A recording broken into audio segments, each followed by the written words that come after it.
နွားဆိုတာဒီကောင်ပဲလို့ပြောတဲ့ကောင်တော့ရှိကွာငါလည်းကွာနဲ့မပြောနဲ့တော့မပြောနဲ့တော့မင်းတို့ကောင်နေမင်းနွားဆိုတာမင်းဖြစ်ဘူးမှမင်းလူတော်မှဖြစ်ချင်တော့ကြလိုက်ဟက်ကกินနေတယ်ပါယောနေတိုးလို့ပါလို့မိုင်းလိုက်တော့ကွာငါတို့တမီးနဲ့ဝယ်ချစ်လားချစ်တာဗောဒီဘဝမှာဒီနေရောက်ပဲရှိရအရာအလုံးတက်တပိုးအရာအလုံးတက်လေအရာအလုံးတက်စိတ်ရွှေငွေရတနာတွေထက်ပိုတန်ဖိုးထားတယ်စိတ်ရွှေငွေရတနာပြောတာမဟုတ်ဘူးသူများဂျားထိုးစကားတွေမယုံနဲ့လို့ဂျားထိုးစကားတွေဂျားလေတွေလာတိုက်လို့မရဘူးဒီမှာကြစ်နေအောင်ဖက်ခိုင်းမှာငါတို့အမိတွေဂျာငါတို့တားအဖတွေဂျာငါတို့၃ယောက်မိသားစုဂျာဘယ်သူမှဂျားလေတူလို့မရဘူးသူများတွေ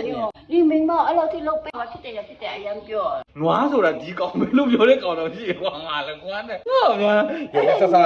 မင်းတို့ကတော့မျိုးရဆဆာမပြောနဲ့တော့မပြောနဲ့တော့မင်းတို့ကောင်နေနွားဆိုတာမင်းဖြစ်ဘူးမှ